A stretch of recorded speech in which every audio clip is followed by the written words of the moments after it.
In the headlines, Supreme Court strikes out President Buhari's suit challenging Section 84, subsection 12. London court remands former Deputy Senate President Ike Ekweremadu and wife on alleged organ harvest. Police operatives kill bandit, recover arms in Kaduna. And on the foreign scene, Tunisian ex-Prime Minister Jebali arrested on suspicion of money laundering.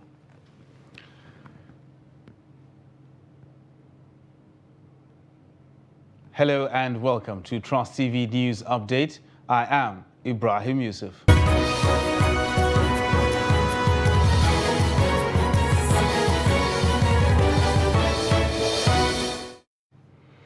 Hello and welcome once again. The Supreme Court struck out President Muhammadu Buhari and the Attorney General of the Federation's suit challenging Section 84, subsection 12 of the Electoral Act. The case was expunged on the grounds that it lacks the jurisdiction to entertain the suit and is an abuse of court process. Earlier, a notice for the judgment delivery was served on President Buhari and the National Assembly on Thursday, inviting them to appear before the court Friday for the judgment. The President and his Minister of Justice, Abubakar Malami, had filed a suit at the Supreme Court seeking an interpretation of the controversial clause in the Electoral Amendment Act 2022. In the suit filed on April 29th, Buhari and Malami, who are the plaintiffs, listed the National Assembly as the sole defendant. There have been several debates regarding Section 84, subsection 12 of the amended Electoral Act 2022, which was assented to in February. Upon assenting to the Act, President Buhari had asked the National Assembly to delete the contended clause. However, the Parliament declined the President's request. And former Senate President Ike Ekweremadu and his wife, Beatrice, charged with alleged conspiracy to harvest the organs of a child in the United Kingdom, face life imprisonment if found guilty and convicted to maximum sentence under the UK's Modern Slavery Act 2015. The couple, who were arrested following an investigation by the London Metropolitan Police's Special Crime Team, were arraigned before Uxbridge Magistrate Court. The court denied them bail but ordered that they be remanded till July 7th. The police had said the investigation was launched after detectives were alerted to potential offences under modern slavery legislation in May 2022. The police added that the child had been safeguarded. Prosecutors said the couple were arrested at Heathrow Airport on their way to Istanbul, Turkey. The prosecutors at the court said Ekweremadu and his wife were being charged for bringing a 15-year-old boy from Nigeria to the UK with the claim that he would be given a better life, but they were actually meant to harvest his organ. The prosecutors told the court that Ekweremadu procured a passport for the boy and claimed he was 21 years old, but was discovered that he was 15. And to politics now, National Campaign Council of the All Progressive Congress, APC, for Osun State governorship election has been inaugurated on Thursday, with a call on them not to spare the opposition PDP and its candidate until victory is achieved. Trust TV's Shafiu Suleiman reports that APC National Chairman Abdullahi Adamu, while inaugurating the council at the party secretariat in Abuja, also told the team to do what it takes to win election, as failure is not in the party's dictionary. Abdullahi Adamu admits it was not easy securing victory at the just concluded Ekiti election, saying there is even more concern about winning the Osun governorship race due to prevailing political atmosphere in the state. Osun will be more difficult for us because, one, Osun is bigger by population, bigger by number of states, and by number of local governments, and even landmass, yes, thank you for that. And every local government has a unique characteristic for the kind of problems that we face. The national chairman of the APC charged the campaign council to remain resolute and focus on retaining the party's mandate at whatever cost, provided it is within the confines of the law. The governorship, our opposing candidate for the election, we are told that it's a money bag. We are told that's a money bag. It's not our business today how he made the money or how he's making the money, but he is organized as a money bag. So we must be prepared to face him eyeball for eyeball. is no sparing him for any reason whatsoever. No sparing his party, the PDP, for whatever reason. We are going there to win. Co-chairman of the Osun APC Governorship Campaign Council and Kano State Governor Abdullahi Ganduje gives commitment of the council to the party's victory, predicated on reconciliation within the party. We have told us that we are fighting an opposition who's money back, but we want to assure you we have strategy backs.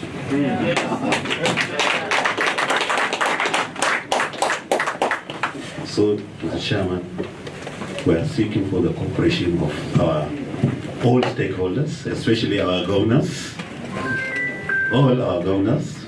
We are seeking for their cooperation. Members of the National Working Committee will coordinate well with all stakeholders in conducting an election. So we want to assure you this election is a task that must be done. Independent National Electoral Commission (INEC) has fixed Saturday, 16th July, for the conduct of the governorship election in Osun State, believed to be a two-horse race between the ruling All Progressives Congress (APC) and the opposition People's Democratic Party (PDP). Shapir Suleiman, Trust TV News, Abuja. And now to matters of security, where police operatives in Kaduna have neutralized a bandit in Giwa local government area of the state. The operatives also recovered a rifle and a locally fabricated long-range revolver with 12 cartridges, as well as a motorcycle used by the bandits for nefarious activities. According to the spokesman of the Kaduna State Police Command, DSP Muhammad Jaligi, the tactical operation received a distress call in the early hours of Thursday that some armed bandits were sighted along Galadimawa Kidendan Road in Giwa local government. He said that the command, in a bid to truncate the mission of the bandits, immediately ordered the deployment of a strong nearby force to the location, which forced the bandits to flee into a nearby forest with gunshot injuries. The recent report that victims of train attack still in captivity are being threatened by snakes and other rodents has raised concern among families of the hostages. The relatives of the victims at a press briefing in Kaduna on Thursday morning said their relatives are living under horrific conditions that need urgent attention. Lami Sadiq reports. It's about 3 months since terrorists attacked the Abuja-Kaduna train and abducted over 60 people. Within this period, more than 10 of them have regained their freedom and reunited with their families, raising hopes that the remaining hostages will soon be released. This hope appears dim following the recent report that the victims' lives are being threatened by snake bites in the forest. Matilda Kabir, whose husband is still in captivity, says life has become miserable. 7 days, 87 days. Some of us, the women, they don't work. They don't work. One woman, she's not working. She has a sickle cell child. Day before yesterday, she called me. She said, Matilda, I might end it. I said, I have to be begging her, hold on. It is not funny. Please, Nigerians, come to our aid. Add voice to our own. If it has not touched you, you will not understand how we are feeling. Please. Please. From the people that came back, they told us the situation over there. They told us that there are snakes, termites, like scorpions, and all sorts of rodents there, which are very harmful and scary.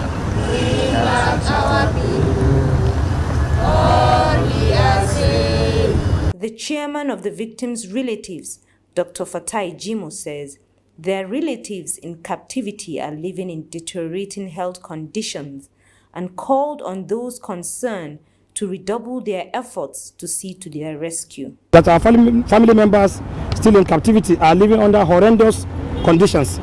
Many of them are sick with poor medical care, in addition to poor nutrition, environmental hazards, and more frighteningly, living in perpetual fear of threats to life. However, we commend the efforts of the Chief of Defense Staff, service chiefs, heads of security agencies, the Presidential Committee, institutions, organizations, and individuals who collectively worked tirelessly for the success of this first phase of negotiation. The relatives also commended the government for facilitating the release of the first batch of 11 persons and expressed hope that others will soon be rescued. Lami Sadiq for Trust TV News, Kaduna. And terrorists numbering about 15 struck and abducted 11 people on Thursday at Sokoto Rima Housing Estate, Shagari Low Cost, and behind Katsina State Television KTTV area in Katsina Metropolis. The terrorists arrived at the area at 2 a.m. and broke into houses, abducting residents. Abdullahi Yamadi tells us more. One of the abductees is 18-year-old Walida Abdulaziz Maigoro, wife of Alhaji Abdullahi Aisha of Sokoto Rima Housing Estate. However, all the kidnapped victims have been rescued and hurt by the anti-kidnapping unit of Katsina State Police Command. One of those who escaped narrowly, Muhammad Megadi, told Trust Television that they trekked with the terrorists for over 39 kilometers inside bush before they were intercepted and rescued. The terrorists came around 2 a.m. There were many armed with dangerous weapons, diggers, hammers, and other things. I narrowly escaped after trekking for over 39 kilometers. The anti-kidnapping unit of the police in Katsina worked hard to rescue the rest. Other residents who narrowly escaped being kidnapped expressed concern over the deteriorating insecurity in Katsina Metropolis. I saw the terrorists with my naked eyes. I heard when they were trying to open the gate of my neighbor, whose wife they abducted.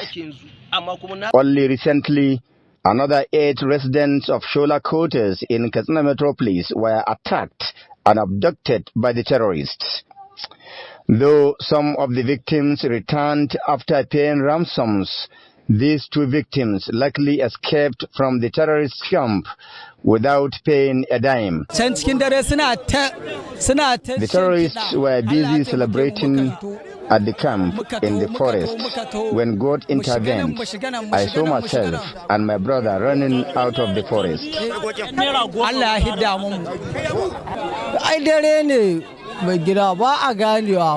This is God's intervention. We were rescued by the special grace of God. No more, no less.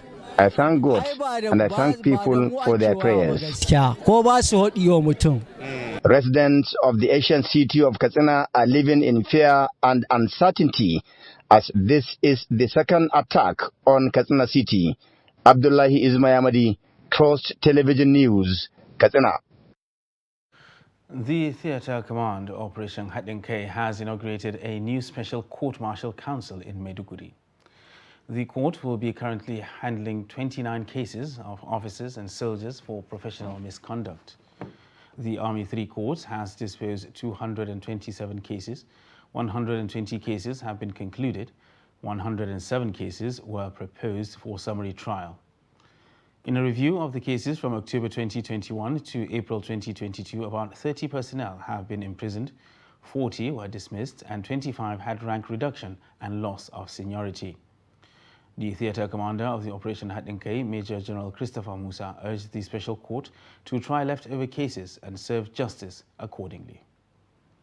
I always feel very saddened when I have to court-martial my soldiers, my officers, my soldiers, because I know that it is because they want to sacrifice for their country that they join the forces. But again, we have rules and regulations that must be obeyed. Let me assure you, the accused persons, that nobody has any reason to fear as the court will carry out its proceedings in accordance with the provisions of extant rules and regulations. The theatre command has already provided a level playing field for both the accused persons and the prosecution team.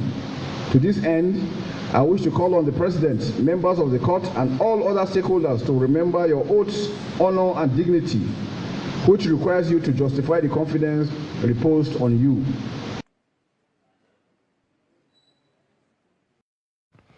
President Muhammadu Buhari has ruled out the bail option for the leader of the proscribed indigenous people of Biafra, IPOB, Nnamdi Kanu. Instead, the president insisted that the IPOB leader should justify all the uncomplimentary things he had been saying against Nigeria in Britain. President Muhammadu Buhari said this at a bilateral meeting with the British Prime Minister Boris Johnson at the 26th Commonwealth Heads of Government meeting in Kigali, Rwanda.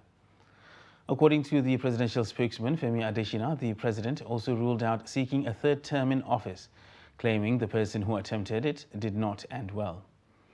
UK Prime Minister and the President also discussed security issues in Nigeria, linking the renewed wave of crimes in Nigeria to the crisis in Libya.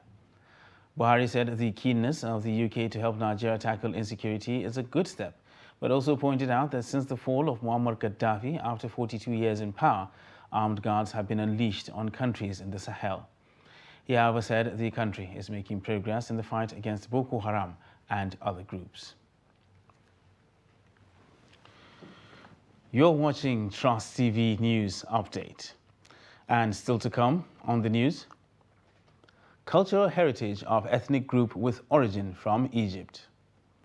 Details of this and more after the break. Do stay with us. Times have passed, and with it so many things that once were our visual delights. Technological advancement has brought about tremendous changes in the way and manner media deliver content to its audience. As it continues to reposition itself to serve you much better, Media Trust Limited is rebranding its logo and visual identity to reflect our current vision and futuristic drive. We have spread our tentacles beyond the pages of the newspaper to the digital space.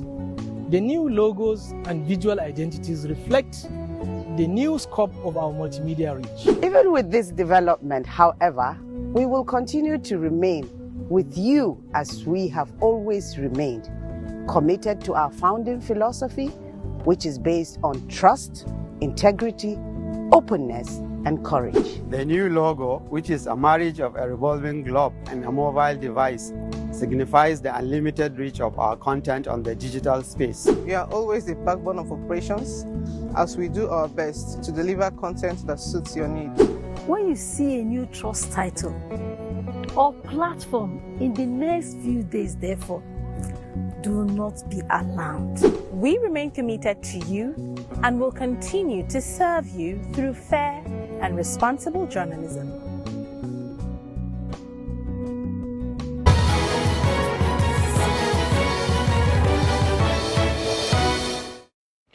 Welcome back, and thanks for staying with us on Trust TV News Update. Now another look at our top stories. Supreme Court strikes out President Buhari's suit challenging Section 84, subsection 12. And London Court remands former Deputy Senate President Ike Ekweremadu and wife on alleged organ harvest. And now to more stories. Commercial transporters in Kwara State have again held a peaceful Save Our Soul protest over the deplorable condition of Moro Ohan bridges along Kwara-Oyo Benin Republic border. They made the appeal to the federal government to expedite action on the completion of the new bridges, which have been under construction for more than 5 years. Both the Moro and Ohan bridges, otherwise known as Bailey bridges, along the Kwara-Oyo Benin Republic border were constructed during the colonial era. The old bridges are now weak and damaged. Motorists are now forced to find an alternative route.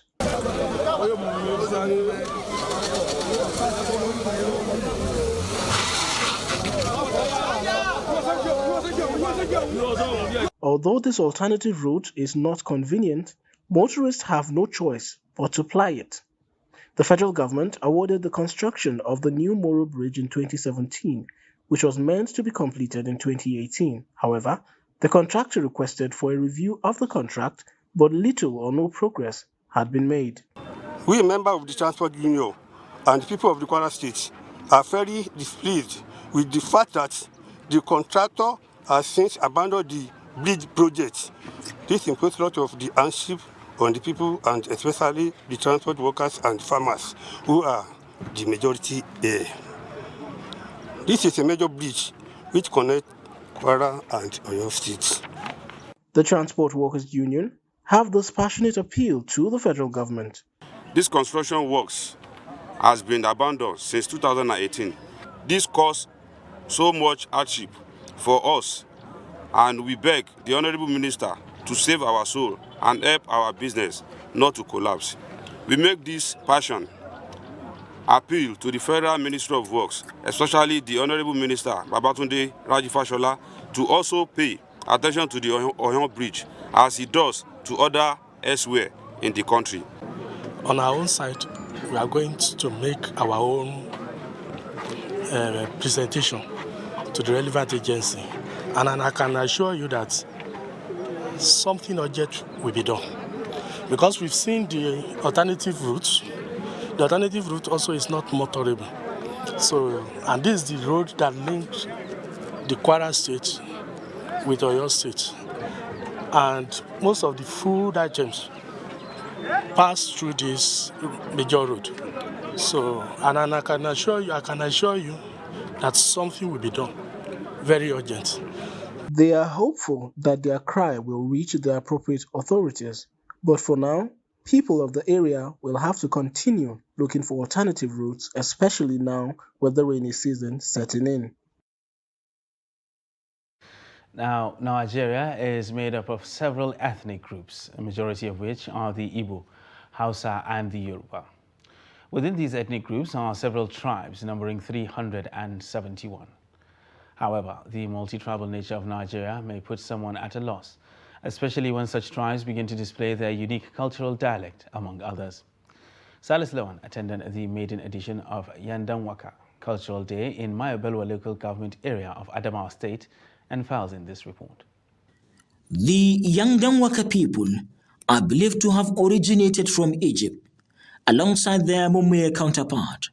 They first settled in Yaru, a community in Mayobelwa, then migrated to the current geographical location in the state, as well as Taraba. The Yandanwaka people group is a small tribe living in hilly areas. They are a peaceful farming community. They are involved in animals husbandry and rich in culture.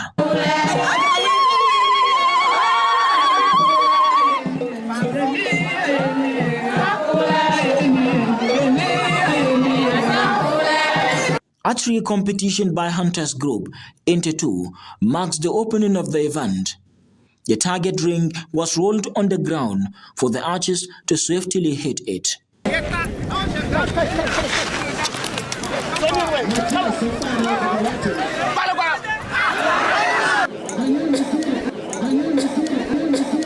There was a colorful display of traditional outfits by women carrying Waka artifacts, dancing and singing majestically.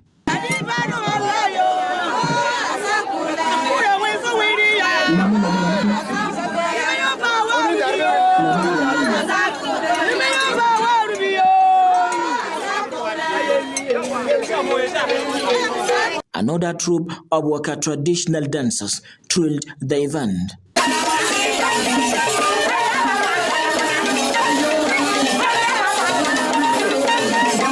People from bordering communities converged to witness the Yandanwaka Cultural Day. The aim of the occasion is to indoctrinate younger ones into the core traditions of the Wakas, promote harmony among different clans, and to preserve the beliefs of their ancestors. From Yola, Salis Lawan, Trust TV News. The Acting Director General, National Population Commission, MPC Ugweze Mbagu, said that the 187 billion naira earmarked for the 2023 population and housing census slated for April was inadequate. She made this known during a roundtable meeting organized by the National Institute for Legislative and Democratic Studies on Thursday in Abuja with the theme, the 2023 population and housing census, issues, challenges and way forward. Mbagu said that the census was going to be a digital exercise. Therefore, the amount required far exceeds the 187 billion naira. The Acting Director General further said that the Commission would on Monday, June 27th, commence a trial census, adding that arrangements had been made to ensure the security of the enumerators at the different venues of the training. She said the Commission had successfully demarcated 772 local government areas out of the 774 in the country. And in business news, the Economic Community of West African States, ECOWAS, on Thursday launched the Human Capital Development Strategy in Abuja. The event, which was held with the aim of increasing investment among Nigerian citizens and also boost human capital development within the nation, had in attendance the World Bank, Foreign Commonwealth and Development Office, and British High Council, among others. The report. Nigeria has a population of over 200 million citizens, making it the most populous in the sub-Saharan region. With a youth population of over 60%, an investment in human capital has the potential of turning around the fortunes of the country. However, issues of insecurity, gender parity, lack of investment in critical sectors, and millions of out-of-school children have continued to hamper its growth. Capital, which basically means investing in people, in the children, young youth, women and girls of Nigeria and of the region, the West Africa region. The World Bank, and not just here in Nigeria, but across the region, is incredibly committed to this agenda. The states are on the front lines, states and local governments are on the front lines of this, and it's really about how does the federal and the state work together. At the federal level and at the state level, there's also the issue of how do you mobilize the revenues. At the end of the day, it will take public resources to invest in human capital. Also at the event was the Vice President of Nigeria, Yemi Osibajo, who spoke on the importance of human capital development in Nigeria. The most important pieces of work that we can do are on planning and investing in human capital development, healthcare, nutrition, quality education, skills and jobs. Our most important targets and objectives, nationally and regionally, must be on the improvement of the quality of lives, living standards and livelihoods of our people, the happiness, security and general welfare of our populations. Clearly, nothing else is as important. Now we have our strategy documents, but we are in a race against time. We are locked in a mortal battle with difficult local and global macroeconomic and fiscal circumstances, even as states, regions face deadly civil conflicts and terrorism. The launch of the ECOWAS development strategy is seen as a catalyst to initiatives geared towards improving the standard of living among member nations. Chamun Dabeng, Trust TV News, Abuja. And now for a look at the foreign scene, where Tunisian police have arrested former Prime Minister Hamadi Jebali on suspicion of money laundering. The police in the city of Sousse seized the phones of Jebali and his wife and then took him to an unknown location, according to a statement by his family on Facebook.